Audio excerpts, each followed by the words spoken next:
All right, how much do you really know about our Vikings? Not the football players, but the Nordic explorers that they are named after. Centuries before our NFL team roamed the field, fur-clad Vikings set sail across the globe. As WCCO's Bill Hudson explains, what plays well on a football field may be stretching the truth. For 55 seasons, Minnesota's men in purple have roamed the gridiron. And like their namesake, waged battles, vanquished enemies. But with horned helmets and blonde braids, the image can be more hype than heritage. So the team saw an opportunity to teach the true Viking history.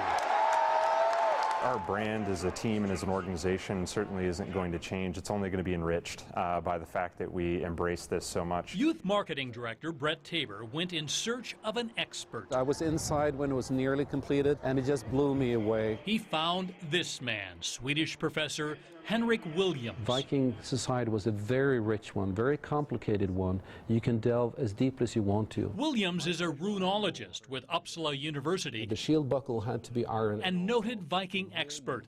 His job is to separate fact from fiction. I can actually even date when this particular design is from. It would be from 1050 to 1080. The team's new home is much more than a football stadium. It's a living gallery to our Scandinavian heritage, starting out with the Viking longship out front. And it says, Heidra Idar Arv, Verið Nordrid. Chant that at the next game. It means honor your legacy, defend the North. Honor your legacy is a very good idea. It was Professor Williams who gave the team's motto a runic translation. Runic is not a language, it's just a system of letters. And they are much like ours, it's only that they had fewer. Runestones were vital to the Vikings, telling stories in stone with an alphabet of just 16 letters. They were huge explorers. They discovered from the European side new continents. No surprise, these symbolic runes are prominent as players rush the stadium through a ship with battle shields and fire-belching stones. That's very Icelandic, ice and fire. Engraved on each stone is the word skål. They wrote to me and wanted the proper runes for that. Skål! Legend claims Vikings turned enemy skulls into drinking vessels. It's long been the Scandinavian word for a toast. It's not the word skull at all. It's another word meaning bowl. Skål, of course, is what we sing after a touchdown, but it's the word for bowl, not blood. There is some evidence that they actually did turn skulls into drinking cups, but we don't know that the Vikings did it. They took a lot of Celtic art designs into their own art. Professor Williams is taping segments for Beyond the Gridiron, and he also writes articles for the fan playbook called The Truth Behind. And what I think is so great about the Minnesota Vikings is that they're trying to address the myths behind their own team and their own team name.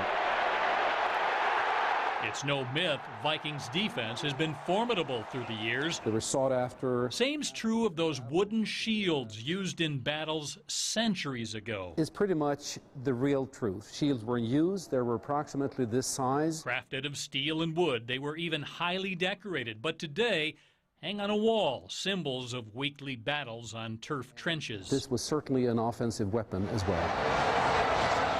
There's no larger myth than the one perpetrated on our helmets.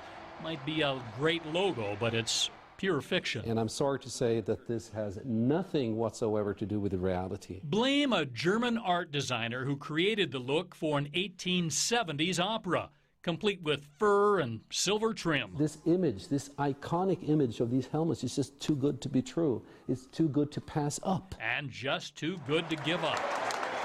Emblematic of our team from the first season. Fiction or not, horns will stay. The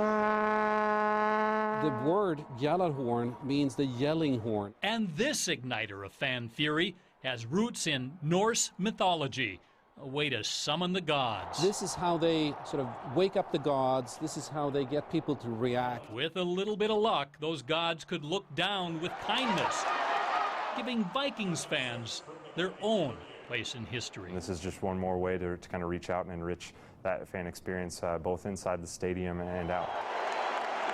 Bill Hudson, WCCO 4 News. Interesting stuff. Really interesting, yeah. So Professor Williams is going to plan on doing more installments in that Truth Behind series in the Vikings Playbook magazine, including doing one on the Berserks, which were the wild Viking wars, which I didn't know until today. I did not know that Go either. Berserk. Yeah. Well, the Vikings play tomorrow right here on WCCO. Turn on Channel 4 early to catch the Macy's Thanksgiving Day Parade, which starts at 8 tomorrow morning. And then you can watch the Vikings take on the Lions, and that starts at 11:30 right here on WCCO.